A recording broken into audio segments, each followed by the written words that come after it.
이번에 두 번째 시간, 고린도전서 이번 시간에 살펴보도록 하겠습니다. 고린도전서는 신약 성경에서 가장 긴 서신입니다. 서신 중에선.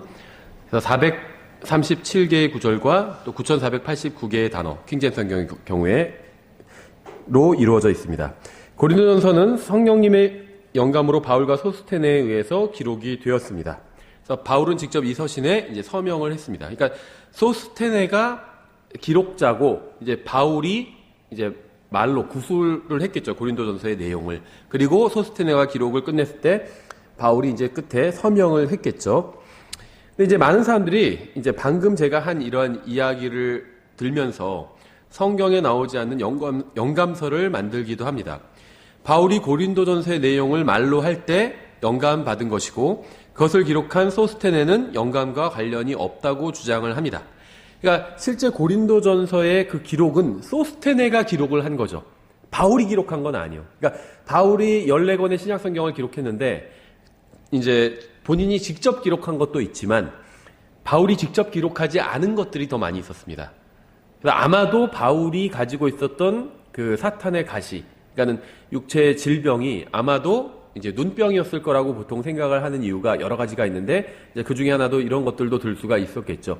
눈이 좋지 않아서 좀 기록할 수는 없었겠죠. 그래서 다른 기록자를 구해서 기록을 시키고 이제 자신이 이제 서명하는 방식으로 이렇게 서신을 아마 기록을 했을 겁니다. 바울이. 그래서 이런 이제 스토리 때문에 어떤 사람들은 성경의 영감서를 이제 공격하거나 아니면 성경에 나오지 않은 특이한 영감서를 이제 주장을 하는 경우들이 있어요. 바울이 고린도전서의 내용을 말로 할 때 영감 받은 것이고 그것을 기록한 소스테네는 영감과 전혀 관련이 없다. 이제 이런 주장을 하는데 이것은 성경에 나온 영감설과는 관련이 없습니다. 성경은 영감에 관해서 이렇게 말씀하고 있어요. 모든 성경 기록은 하나님의 영감으로 주신 것으로 이렇게 말씀하고 있죠. 하나님께서는 성경을 영감이란 방법을 통해서 주셨다고 말씀하고 있습니다. 그러니까 기록자인 소스테네도 영감을 받은 거예요. 기록물도 영감을 받았다는 겁니다. 그렇죠? 바울 서신 같은 경우에 어떤 서신은 이제 복수의 기록자에 의해서 기록이 되었어요. 기록자 한 명을 구해서 놓고 또 바울 자신도 직접 기록하기도 하고. 그래서 바울은 이러한 기록자들이 자신을 대신해서 기록했다고 진술했지만 그렇다고 해서 이러한 서신의 저자가, 그러니까 기록자가 서신의 저자가 바울이 되는 것은 또 아니죠. 그러니까 바울도 기록자고 바울이 구한 다른 기록자 소스테네도 또 다른 기록자라는 겁니다. 성경의 저자는 하나님이라는 거죠. 그렇죠. 그래서 바울 서신 아니면 다른 복음서들 다 기록한 사람들 마태, 마가, 누가, 요한, 바울, 베드로 이런 사람들은 성경의 기록자지 저자는 아니라는 겁니다. 이제 이런 얘기를 하는 경우가 있어요. 바울이 여기서 뭐 예를 들면 이런 말씀을 하고 있습니다. 이런 식으로 얘기하는 경우가 있는데 사실은 바울이 하는 말이 아니라 하나님께서 하시는 말씀이죠. 바울 서신도 하나님의 말씀이기 때문에. 그래서 예전에 이제 개혁 성경을 볼 때 미국 성경도 마찬가지예요. 영어로 된 킹제임스 성경도 그런 것들이 나오는데 예수님이 하신 말씀만 빨간색으로 이렇게 표시된 성경들이 있습니다. 그것이 뭐 좋은 의도를 갖고 그렇게 성경을 출간한 출판사도 있겠지만 사실은 좀 불순한 의도로 이제 그런 표시를 한 것이라고 볼 수가 있어요. 그래서 예수님이 직접 말씀하신 것만 예수님의 말씀이다. 예수님이 그래서 빨간색으로 표시되지 않은 것은 예수님의 말씀이 아니다. 말하자면 더 중요성이 떨어지는 것처럼 보이게 하는 경우들이 있다는 겁니다. 그런데 예수님이 직접 하신 말씀이나 그렇지 않은 말씀이나 다 같은 성경에 기록된 말씀은 하나님의 말씀이라는 거죠. 그렇죠? 그래서 우리가 성경을 인용해서 말할 때 좀 주의를 기울일 필요가 있다고 생각을 합니다. 그래서 단순하게 뭐 갈라디아서 1장 4절에서 이렇게 말씀합니다 보다는 성경은 갈라디아서 1장 4절에서 이렇게 말씀하십니다. 아니면 하나님께서는 갈라디아서 1장 4절에서 이렇게 말씀하십니다. 이렇게 하는 게 좀 더 정확한 표현이겠죠. 우리는 사람들이 하나님의 말씀을 존중할 수 있도록 사람들 앞에서 성경을 높여야 됩니다. 그러니까 우리가 믿는 사람이 성경을 높이지 않는다면 안 믿는 사람들은 더 성경을 존중하지 않겠죠. 고린도전서는 교회 문제의 매뉴얼이라고 볼 수가 있습니다. 고린도 교회 회중은 엉망진창이었어요. 완전히 엉망진창인 교회였습니다. 그래서 지난번에도 어떤 분과 상담을 할 때 계속 자신이 믿는 것의 근거를 고린도전서를 들려고 하더라고요. 그래도 고린도 교회에선 이렇게 하지 않았냐 이런 얘기를 하는 건데 고린도 교회에서 이렇게 하지 않았냐 이렇게 얘기하진 않고 고린도전서에서 이렇게 하기 때문에 내가 이렇게 실행하는 것, 우리 교회에서 이렇게 실행하는 것도 옳은 것이 아니냐 이런 이야기였던 거죠. 그런데 우리 신앙 기준은 사도행전이나 고린도전서를 기준으로 세우는 것이 아니라 다른 서신을 기준으로 세워야 돼요. 왜냐하면 고린도 교회는 그러니까 신약 교회의 기준은 서신서로 세우는 것이 맞습니다. 그러면 고린도전서도 서신서죠. 그럼 이제 고린도전서를 기준으로 신약 교회의 교리를 세우는 것도 옳다. 이제 이런 주장이 나올 수도 있는데 신약 교회의 교리의 기준을 서신서에 두는 건 맞지만 고린도전서는 예외라고 볼 수가 있습니다. 왜냐하면 고린도 교회는 잘못된 교회였어요. 교회이긴 교회예요. 구원받지 못했다는 게 아닙니다. 구원은 받은 성도들의 모임이지만 실행에 있어서는 굉장히 잘못된 것들을 실행하는 교회였다는 거죠. 해표름 에베소서도 있고 빌립보서도 있고 골로새서도 있고 갈라디아서도 있고 다른 좋은 교회들, 좋은 서신서들이 많이 있는데 굳이 고린도 교회를 모델로 삼을 필요는 없다는 거죠. 에베소 교회나 차라리 데살로니가 교회를 모델로 삼는 게 훨씬 좋다는 겁니다. 그렇죠. 데살로니가 전서, 디모데 전서 이런 것들을 기준으로 삼는 게 훨씬 낫지 고린도 전서를 기준으로 삼는 것은 좀 오류에 빠질 수 있다는 겁니다. 예, 고린도 교회는 굉장히 잘못된 교회였습니다. 그래서 어떤 분들은 하나님의 골치를 썩이는 교회였다 이런 표현을 하기도 합니다. 고린도전서는 매 장마다 심각한 영적 문제에 관해서 논의를 하고 있습니다.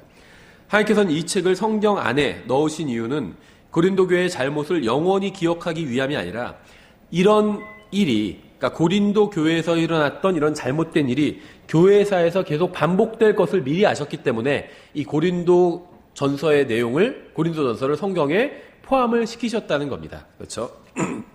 전형적인 어떤 반면 교사로 삼을 수 있는 책이지 이 고린도 교회가 이것을 하기 때문에 우리도 하려고 한다. 이렇게 생각했다간 이제 잘못된 교회 실행을 하게 된다는 겁니다. 오히려 고린도 교회가 이런 것을 하니까 우리는 하지 말아야지. 이렇게 생각하는 게 훨씬 더 낫다는 거죠.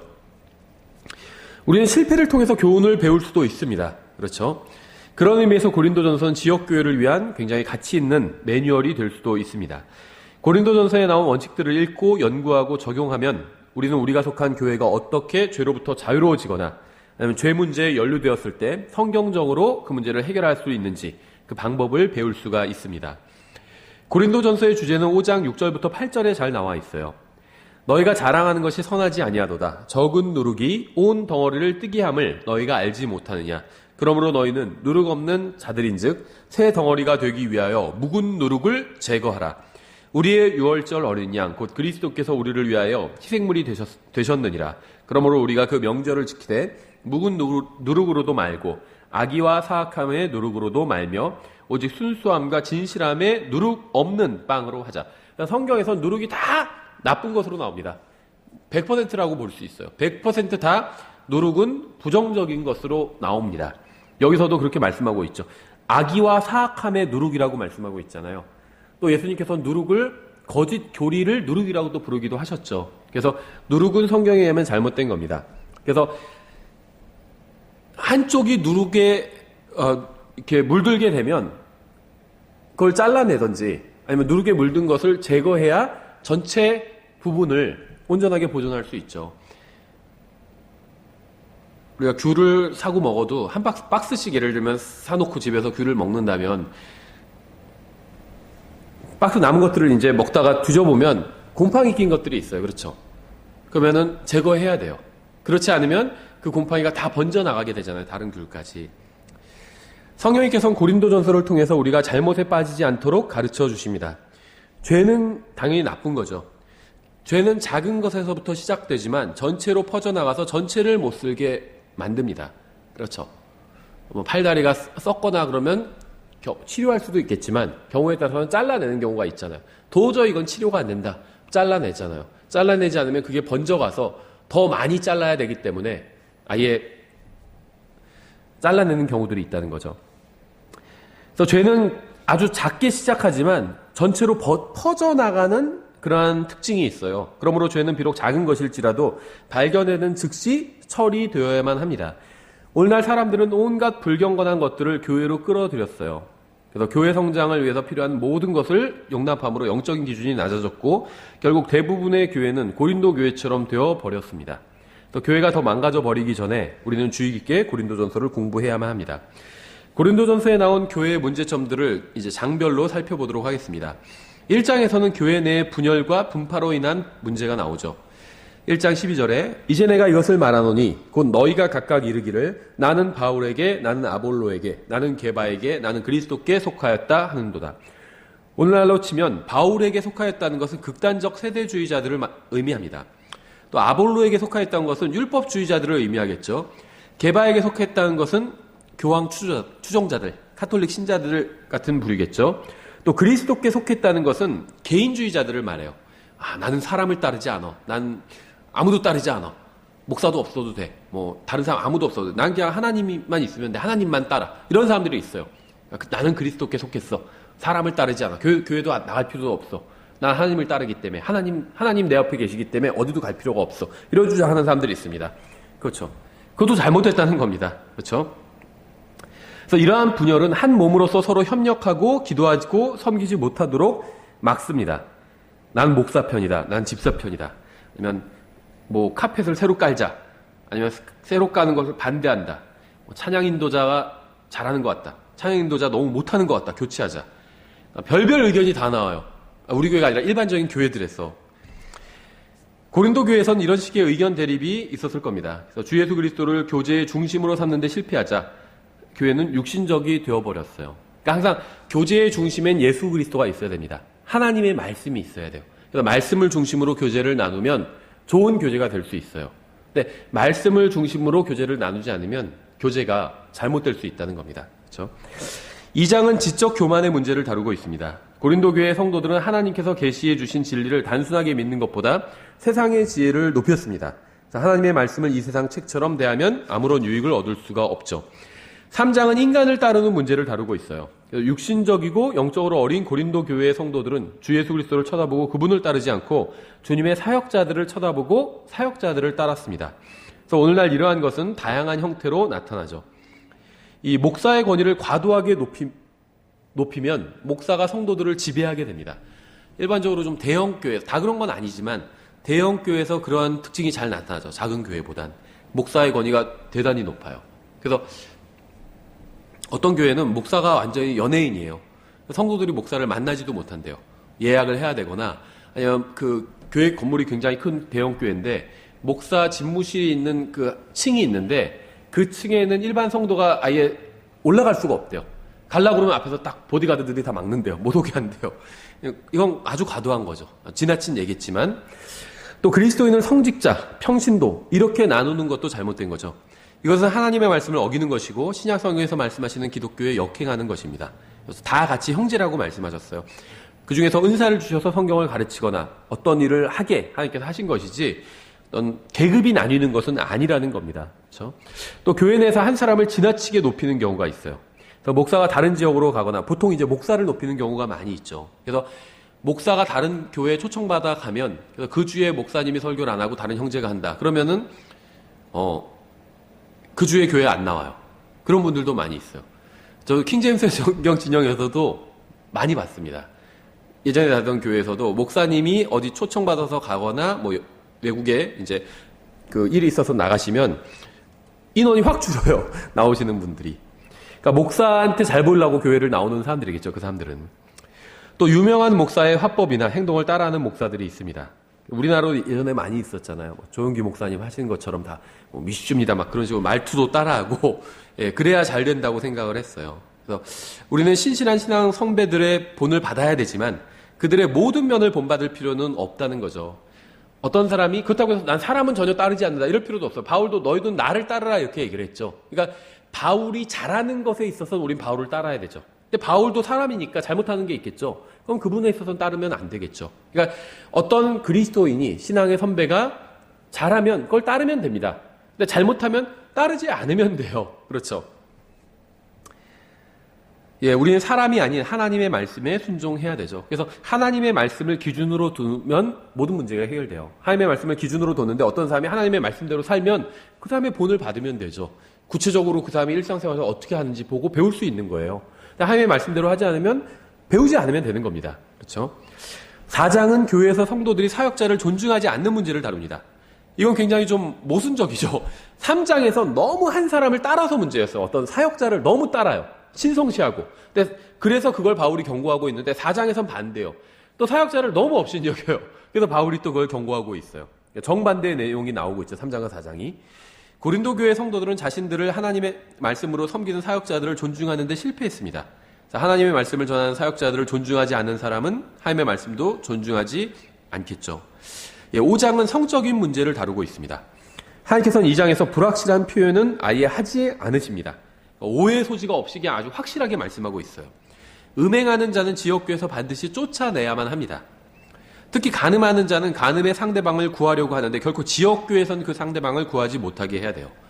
구하려면 세상에 나가서 구하게 해야 되는 거죠. 교회에서는 그 상대방을 구하지 못하게 해야 됩니다. 저도 다른 목사님과 교제를 나누면서 그런 얘기를 들었어요. 실제로 킹제임스 성경 믿는 진영 내에서인데 결혼하지 않은 형제 자매끼리 음행을 한 그런 경우도 있고 간음한 경우도 있고 별의별 일이 다 일어나요. 지역교회 내에서도. 예. 근데 예전에 제가 그런 일이 일어났던 성도들 앞에서 저도 모르고 이런 부분에 대해서 설교했던 적이 있어요. 예. 나중에 그 목사님한테 들으니까 그런 일이 있었다고 얘기하더라고요. 저는 그냥 모르고 아마 제가 알았으면 오히려 못했을 거예요. 설교를. 음행한 사람이 있는데 음행에 대해서 설교를 못했을 것 같아요. 제가 알았으면. 모르고 그냥 했거든요. 나중에 좀 시간이 지나고 나서 그런 얘기를 하시더라고요. 사실은 그런 일이 있었다고. 예. 그래서 이 5장은 하나님께서 음행하는 자를 종종 죽이신다고 경고하고 있어요. 그렇죠? 6장은 같은 지역교회를 다니는 성도들 간의 다툼을 해결하는 방법을 다루고 있습니다. 그래서 우리는 2장에서 하나님의 말씀으로 문제를 해결하지 못하고 형제를 세상 법정에 세우는 사람들을 볼 수 있습니다.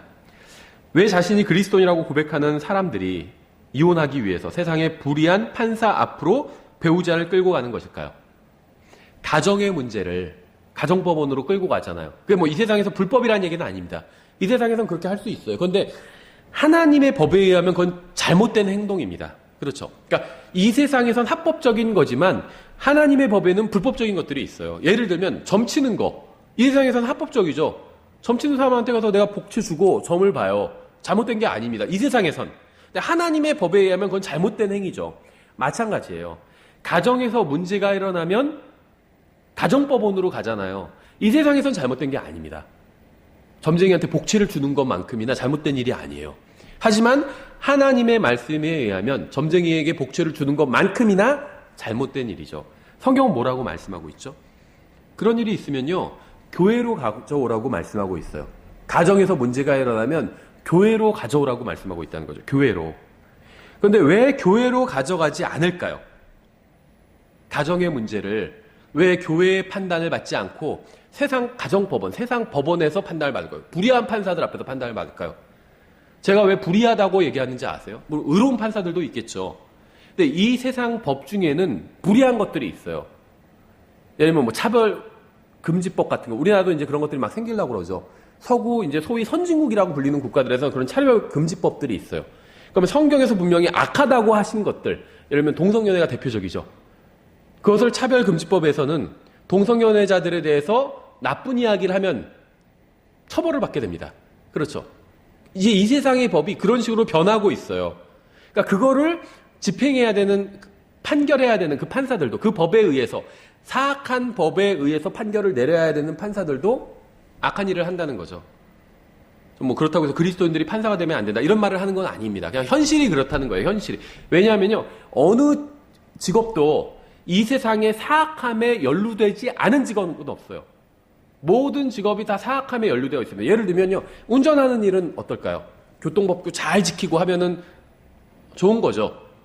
근데 예를 들면 운전하기 위해서는 기름을 사야 되잖아요. 기름을. 그럼 기름을 어디서 사오죠? 중동에서 사와요. 결국 그 기름값을 내가 지불하면서 테러 단체를 지원하는 경우들이 있어요, 실제로.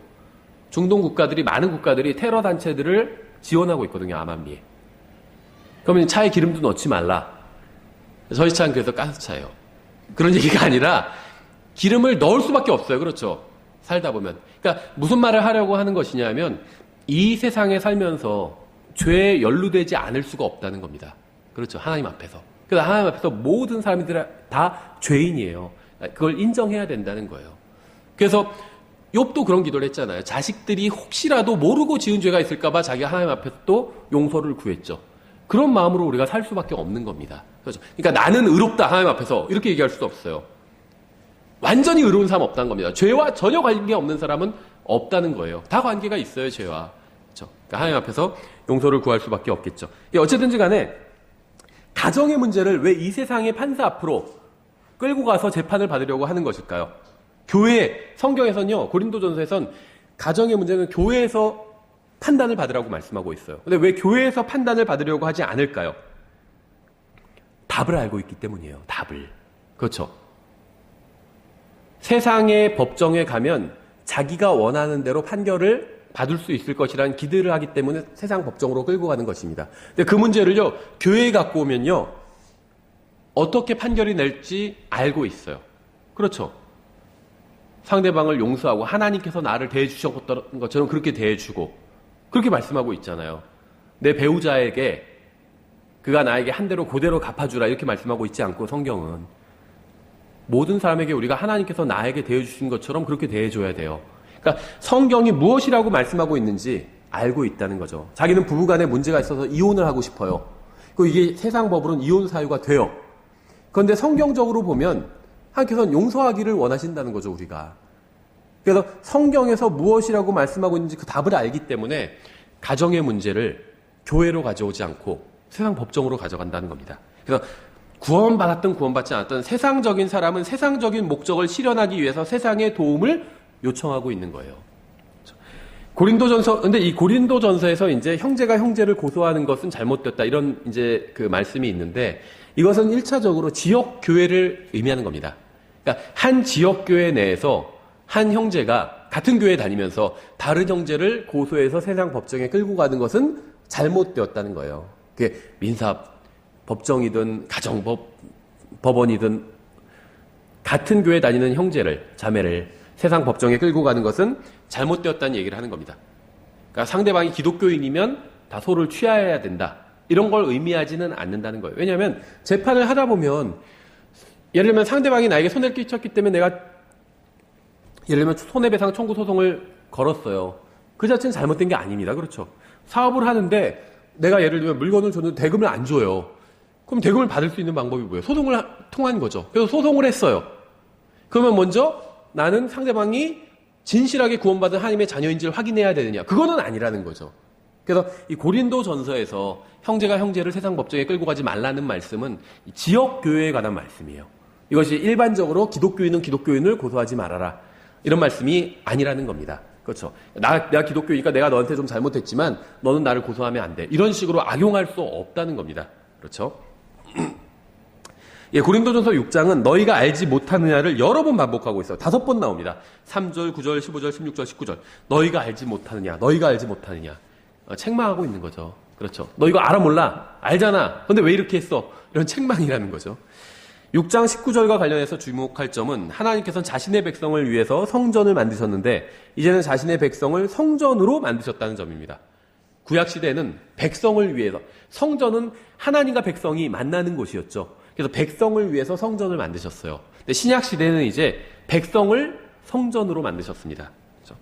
도대체 무슨 말이냐? 너희 몸이 너희가 하나님께서 받은 바 너희 안에 계신 성령님의 전인 줄을 너희가 알지 못하느냐? 너희 자신의 것이 아니니 이렇게 말씀하고 있죠. 7장은 불신자와의 관계를 다루고 있습니다. 7장은 결혼과 이혼과 재혼의 문제에 대한 의문과 해답을 제시하고 있습니다.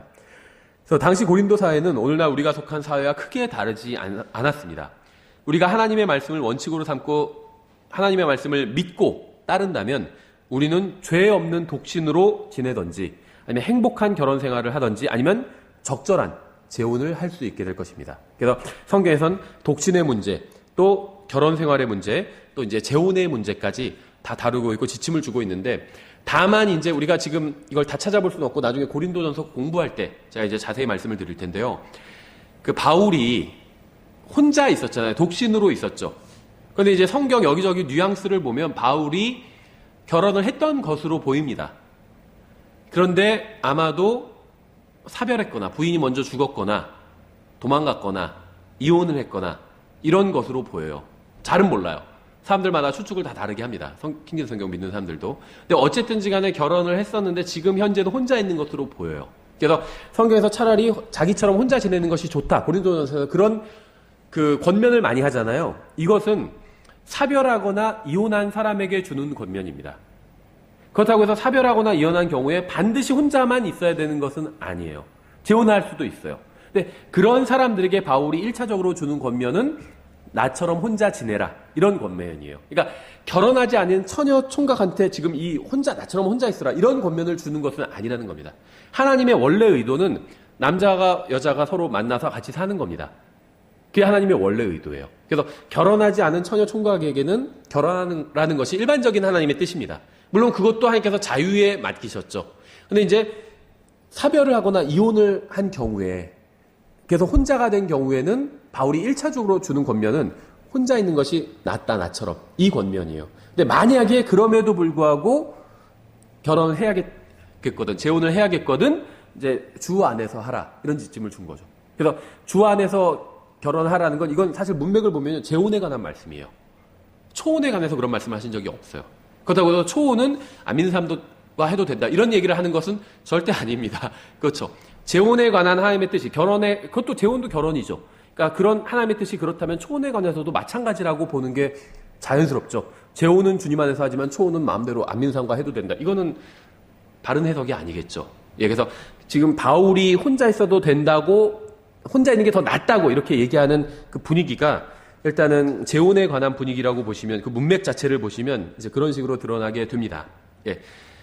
8장은 주의를 기울여야 될 문제들을 다루고 있어요. 여러 가지 잡다하지만 좀 주의해서 다뤄야 될 문제들. 고린도 교회 성도들은 자신들에게 주어진 그리스도 안에서 누리는 자유를 남용했습니다. 그들은 죄는 아니지만 의심스러운 문제를 아무런 꺼리낌 없이 자행했어요.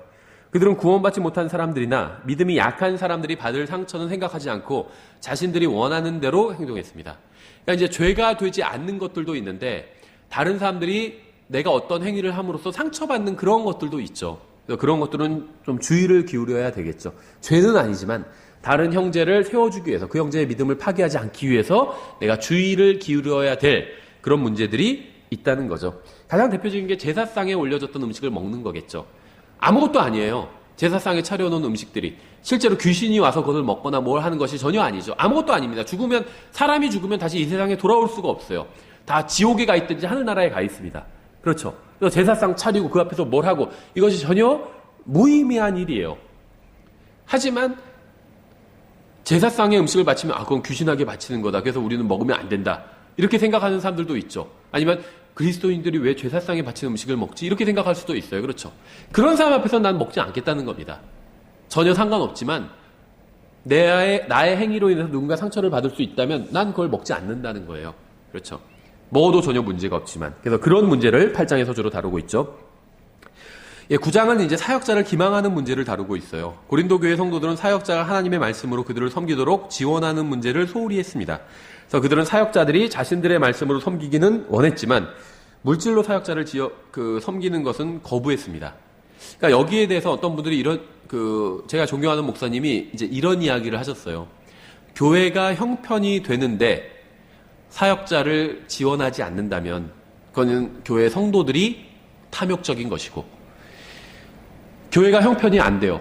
아니면 교회가 지원을 형편껏 하고 있는데도 사역자가 계속해서 더 자기에게 돈을 달라고 요구한다면 그건 사역자가 탐욕스러운 것이고 근데 킹제임스 성경 진영 내에서도 그런 일들이 불행하지만 일어났었어요. 지금도 일어나고 있는지는 모르지만 그래서 저도 굉장히 그 일을 일으키신 당사자가 이 강의를 듣지는 않으실 텐데 굉장히 정말 듣고 당혹스러운 적이 있었는데 교회에서 헌금을 걷잖아요.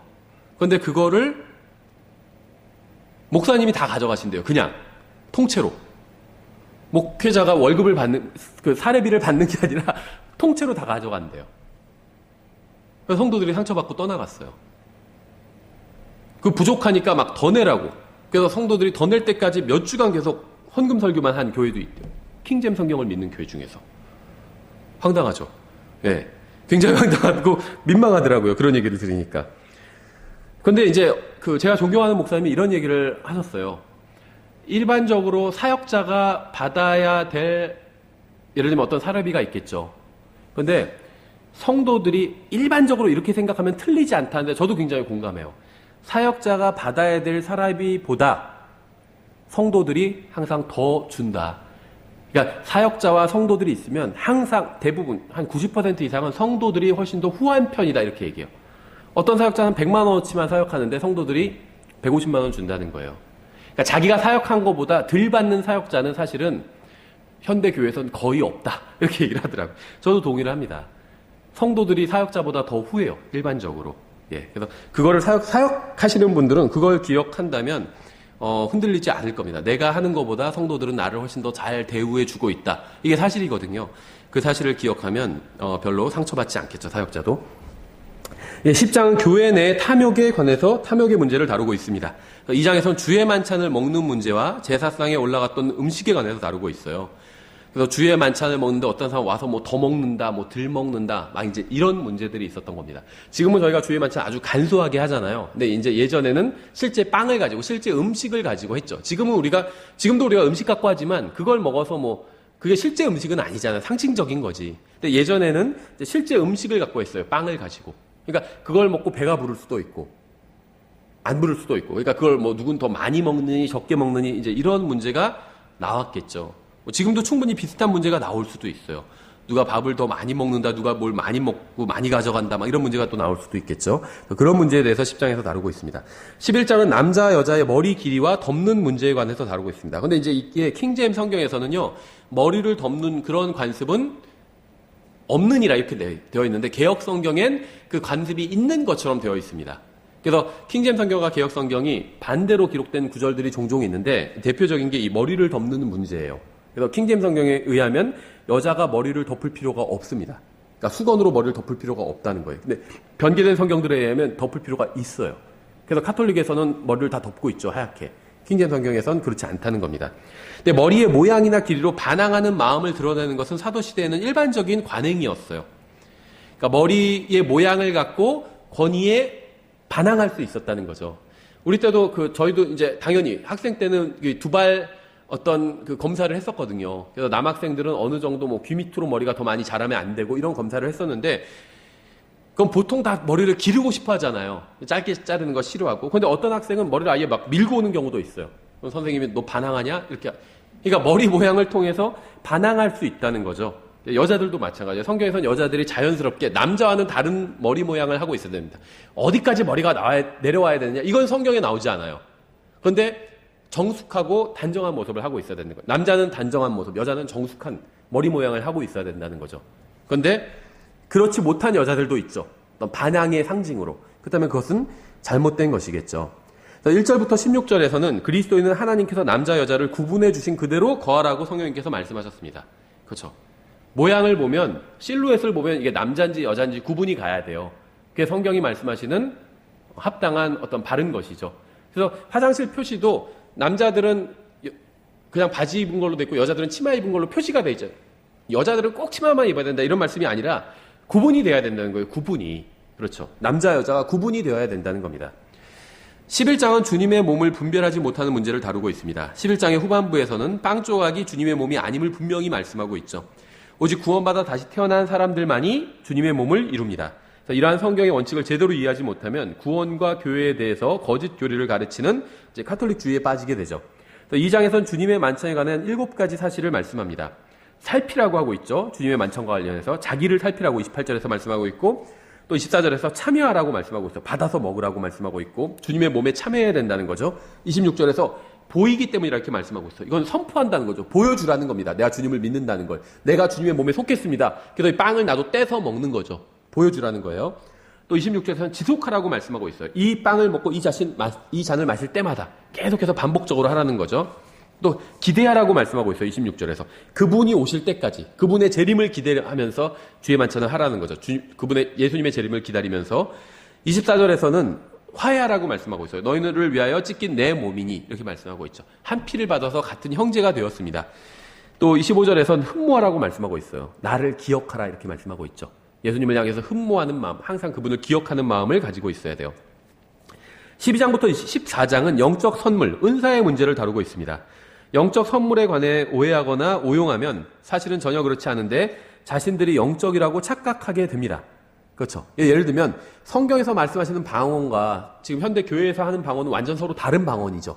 근데 그런 방언을 하면서 자기가 영적으로 충만하다 이렇게 착각하게 된다는 거죠. 15장은 부활에 관한 오해를 다루고 있습니다. 부활이 추수의 한 부분을 이루고 있음을 이해하지 못함으로 인해서 고린도 교회 성도들은 혼란과 오류에 빠졌습니다. 육체적인 부활에 관한 사실과 여러 가지 하늘에 속한 몸의 차이점과 또 부활의 확실성을 이해하지 못함으로 인해서 이제 신앙이 침체되거나 부패할 수 있게 되겠죠. 추수는 첫 열매들과 수확과 이삭 줍기로 이루어집니다. 첫 열매들은 그리스도와 구약 성도들의 부활과 승천이고 수확은 교회의 휴거이고 이삭 줍기는 환난 성도들의 휴거입니다. 성경의 예언을 바르게 이해하기 위해서는 첫째 부활이 무엇인지 반드시 이해해야만 합니다.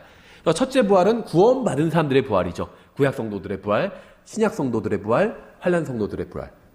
이것이 첫째 부활이죠. 둘째 부활은 큰 흰 왕자 심판석에 있을 부활이죠. 또 구원받지 못한 사람들의 부활입니다. 16장에서는 1절부터 15절에서 배운 교훈을 실행하도록 고린도 교회 성도들에게 이제 도전을 주고 있습니다. 고린도전서는 예수 그리스도께서 다시 오신다는 것, 마라나타죠. 이게 주님께서 다시 오신다는 의미죠. 마라나타가. 또 주님을 사랑하지 않는 자들은 저주를 받는다는 경고. 이게 아나세마입니다. 그래서 마라나타, 아나세마로 끝내고 있어요. 어떤 사람이 주 예수 그리스도를 사랑하지 아니하면 그는 주께서 임하심으로 저주를 받을지어다. 16장 22절이죠. 이 마지막 말씀은 성경의 바로잡음과 책망의 참된 그 모습을 보여줍니다. 이 마지막 경고는 가장 큰 영적 문제가 무엇인지를 보여줘요. 성경이 말씀하시는 가장 큰 영적인 문제는 예수 그리스도를 사랑하지 않는 것입니다. 예수 그리스도를 사랑함이 모든 개인과 교회의 교리적, 영적, 도덕적 문제를 해결해 줍니다. 만약에 우리 교회에 문제가 있다면요. 어떤 문제가 드러났어요. 그 원인은 어디 있냐면 성도들 개인이 예수님을 사랑하지 않는 데 있다는 거예요. 우리 교회 모든 성도들이 예수님을 사랑하면요. 우리 교회의 모든 문제는 사라집니다. 가정도 마찬가지예요. 예수님을 믿는 가정이에요. 예수님을 가족 구성원들이 아빠도 예수님을 사랑하고 엄마도 예수님을 사랑하고 아이들도 예수님을 사랑하면요. 그 가족에 문제가 없습니다.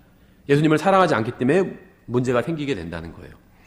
고린도전서 15장 17절을 성경에서 아주 내가 가장 좋아하는 구절이다. 이렇게 많이 꼽는 구절이에요. 그러나 우리 주 예수 그리스도를 통하여 우리에게 승리를 주시는 하나님께 감사하노라. 이 구절이죠. 이 고린도전서 15장은 부활을 다루는 굉장히 위대한 장입니다. 성령께서는 그리스도의 부활이 우리의 부활을 보증한다고 말씀하고 있어요. 우리는 그리스도와 연합했기 때문에 죄와 죽음과 지옥과 사망을 이긴 그리스도의 능력이 우리 안에서도 일하고 있음을 믿을 수 있죠. 그리스도께서 부활하셨던 것처럼 언젠가 우리도 모두 부활해서 영광에 참여하게 될 것입니다. 성경에서 이 그러나라는 단어는 굉장히 복된 단어입니다. 이 단어는 슬픔을 기쁨으로 바꾸고 혼란을 깨달음으로 바꿀 수 있는 단어예요. 그러나 우리 주 예수 그리스도를 통하여 우리에게 승리를 주시는 하나님께 감사하노라. 하나님께서는 이 육신의 썩을 속박의 몸 안에 있는 우리에게 승리를 주실 것입니다.